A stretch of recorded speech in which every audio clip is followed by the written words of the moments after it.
I did my speech on Eleanor Roosevelt's adoption of the Declaration of Human Rights. Freedom makes a huge requirement of every human being. With freedom comes responsibility.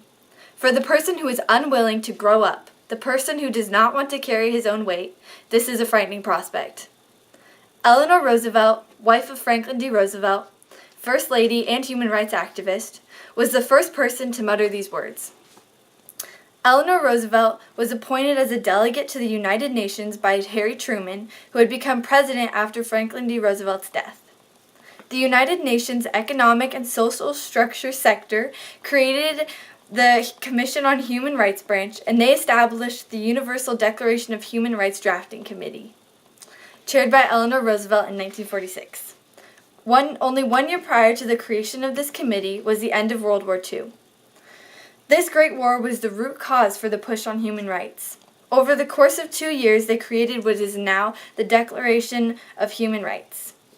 On December 10, 1948, in Paris, France, the Declaration was adopted by the United Nations General Assembly. Eleanor Roosevelt gave a speech that day concerning its adoption and completion.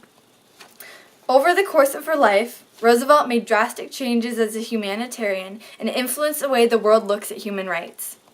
Roosevelt elegantly and efficiently addresses her concerns about the document through various rhetorical devices including ethos, pathos, logos, and figurative language. Roosevelt's declaration deeply relies on her use of logos because her end goal is to persuade people into agreeing with her beliefs. In one case, she directly references an article in the document to support her claim about social and structural rights. She says, "This is made quite clear in the Human Rights Commission text of Article 23. In doing this, she gives the audience the right to fact-check her on the spot if they felt so inclined. Another fact that she addresses is that the Declaration is not a treaty.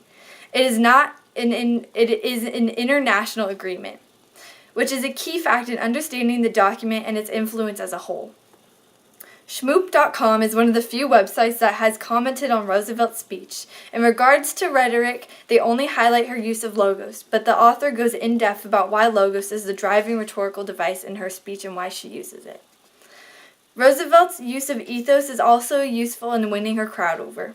She does not directly address herself in an authoritative way, but her works as a human rights activist, first lady, and chair of the committee set up her automatic ethos perfectly.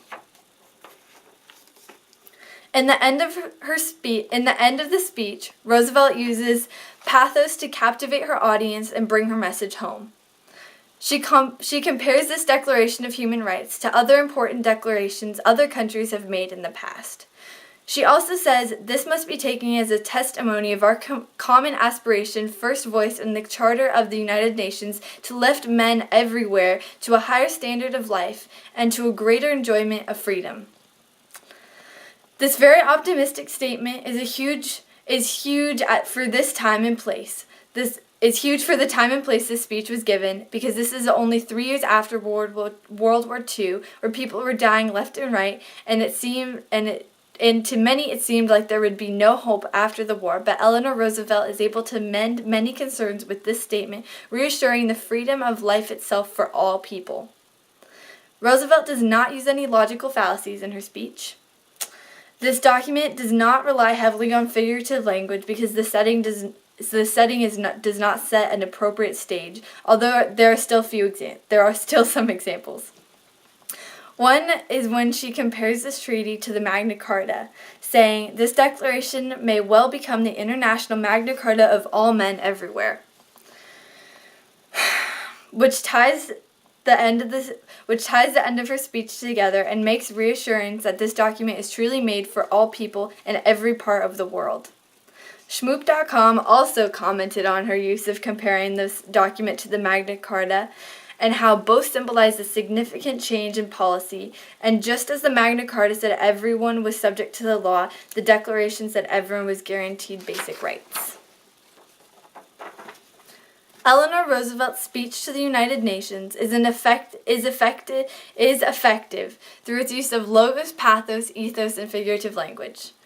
Roosevelt is able to clearly address her concerns about the document as well as compliment and acknowledge the time and effort put into making such a challenging but rewarding document. Thank you.